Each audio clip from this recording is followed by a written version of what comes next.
Hi, I am a middle school art teacher. Thank you.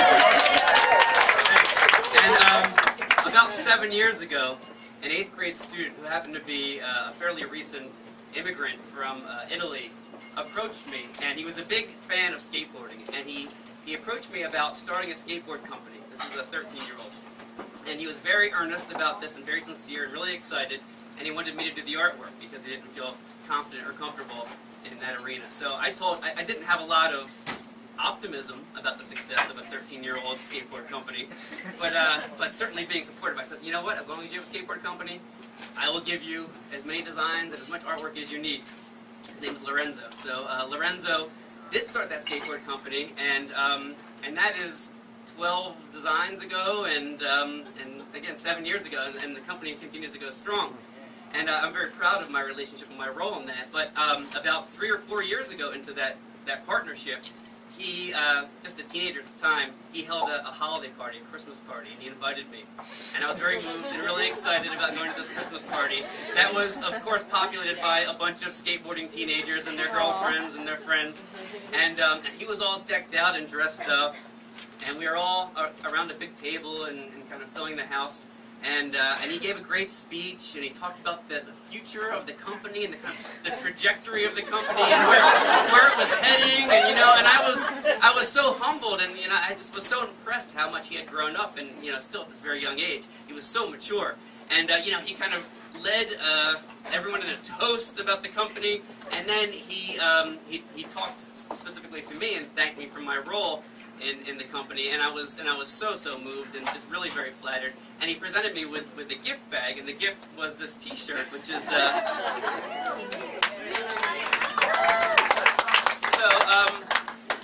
which is a skateboarding fella drawn by Keith Haring, which was very thoughtful because this was my favorite artist.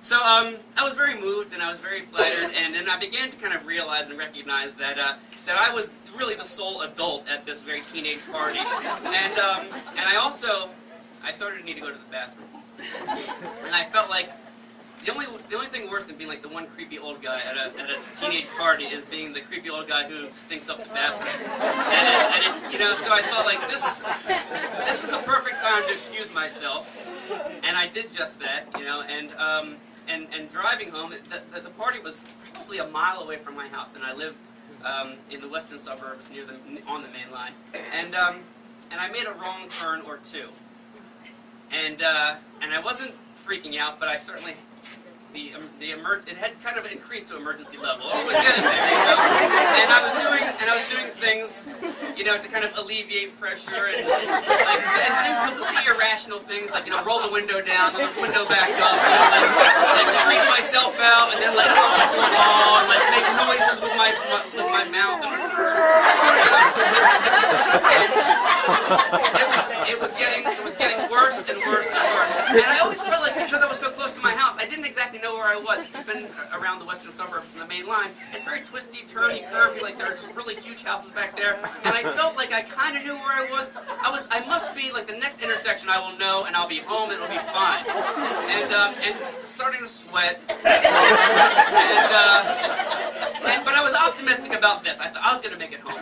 And then it happened. What happened was the realization that I was not going to make it home was that I came to an intersection that I realized I had been to already during this drive. Not that I knew where it was, but I recognized it from moments ago.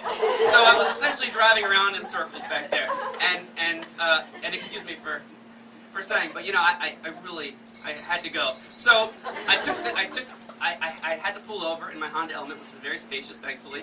And there's the gift bag that he had given me. And the plan was just to alleviate a little bit of pressure. That was the plan.